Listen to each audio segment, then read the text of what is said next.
I just want to start off by saying, if you want an answer at the end, prepare to be disappointed. There just isn't one. I was an intern at Nickelodeon Studios for a year in 2005 for my degree in animation. It wasn't paid, of course, most internships aren't, but it did have some perks beyond education.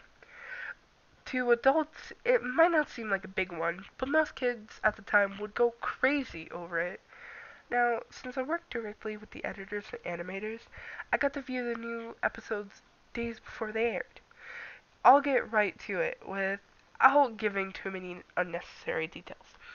They had very recently made the SpongeBob movie, and the entire staff had somewhat sapped of creativity, so it took them longer to start up the season. But the delay lasted longer for more upsetting reasons. There was a problem with the Series 4 premiere that set everyone and everything back for several months.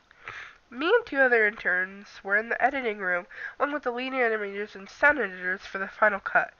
We received the copy that was supposed to be Beer of a Crappy Patty, and gathered around the screen to watch. Now, given that it isn't final, yet animators often put up a mock title card, sort of an inside joke for us, with phony oftentimes lewd titles such as How Doesn't Work instead of Rockabye Bavelve, when SpongeBob and Patrick are atop a sea scalp. Nothing particularly funny, but work-related chuckles. Then when we saw the title card, Squidward's Suicide, we didn't think it more than a morbid joke. One of the interns did a small throat laugh at it. The happy-go-lucky music plays as is normal. The story begins with Squidward practicing his clarinet, hitting a few sour notes like usual. We hear SpongeBob laughing outside and Squidward stops, yelling at him to keep it down as he has a concert that night and needs to practice. SpongeBob says okay and goes to see Sandy with Patrick. The Bubbles splash screen comes up and we see the ending of Squidward's concert. This is when things begin to seem off. While playing, a few frames repeat themselves, but the sound doesn't. At this point, sound is synced up with animation, so yes, that's not common. But when he stops playing, the sound finishes as if the skip never happened. There is slight murmuring in the concert crowd before they begin to boo him. Not normal cartoon booing, this that is common in the show, but you could very clearly hear malice in it. Squidward's in full frame and looks visibly afraid. The shot goes to the crowd, with SpongeBob in the center frame. He too is booing, very unlike him. That isn't the oddest thing though. What is odd is everyone has hyper-realistic eyes. Very detailed, clearly not shots of real people's eyes, but something a bit more real than CGI. The pupils were red, some of us looking at each other, obviously confused, but since we weren't the writers, we didn't question its appeal to children yet. The shot goes to Squidward sitting on the edge of his bed looking very forlorn. The view out of his porthole window is of a night sky so it isn't very long after the concert. The unsettling part is, at this point, there's no sound. Literally no sound. Not even the feedback from the speakers in the room. As if the speakers were turned off. Though their status showed them working perfectly. He just sat there, blinking, in silence, for about 30 seconds. Then he started to sob softly. He put his tentacles over his eyes and cried quietly for a full minute more, all the while a sound in the background, very slowly growing from nothing to barely audible. It sounded like a slight breeze through the forest. The screen slowly begins to zoom in on his face. By slow, I mean it's only noticeable if you look at shots 10 seconds apart, side by side. His sobbing gets louder, more full of hurt and anger. The screen then twitches a bit, as if it twists in on itself. For a split second, then back to normal. The wind through the trees sound gets slowly louder and more severe, as if a storm is somewhere near. The eerie part is this sound, and Squidward's sobbing, sounded real, as if the sound wasn't coming from the speakers, but as if the speakers were holes the sound was coming through from the other side. As good a sound as the studio likes to have, they don't purchase the equipment to be that good to produce sound of that quality. Below the sound of the wind and sobbing, very faint, something sounded like laughing. It came at odd intervals and never lasted more than a second, so you had a hard time pinning it. We watched this show twice, so pardon me if things sound too specific, but I've had time to think about them.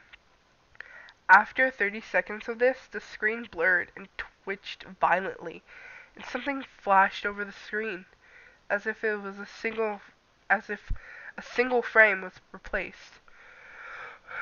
The lead animation editor paused and rewound frame by frame. What we saw was horrible. It was a still photo of a dead child. He couldn't have been more than 6. The face was mangled and bloodied. One eye dangling over his upturned face popped. He was naked down to his underwear, his stomach crudely cut open and his entrails lying beside him. He was laying on some pavement that was probably a road. The most upsetting part was that there was a shadow of the photographer. There was no crime tape, no evidence tags or markers, and the angle was completely off for a shot designed to be evidence. It would seem the photographer was the person responsible for the child's death. We were, of course, mortified, but pressed on, hoping that it was just a sick joke. The screen flipped back to Squidward, still sobbing louder than before and half body in frame. There was now what appeared to be blood running down his face from his eyes, but it was also done in a hyper-realistic style, looking as if you touched it, you'd get blood on your fingers. The wind sounded now as if it were that of a gale blowing through the wind forest. There were even snapping sounds of branches. The laughing, a deep baritone, lasted at longer intervals and coming more frequently. After about 20 seconds, the screen again twisted and showed a single frame photo.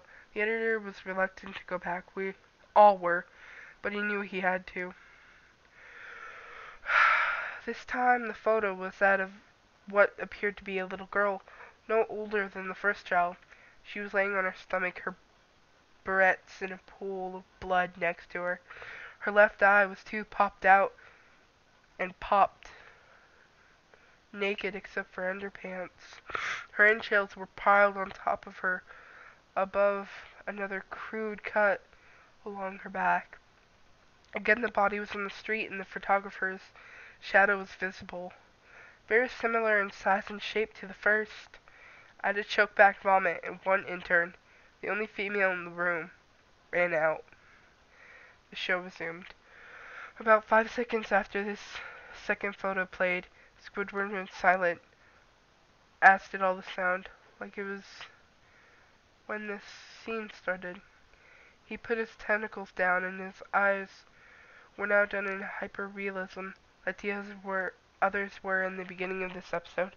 They were bleeding, bloodshot, and pulsating. He was just staring at the screen, as if watching the viewer.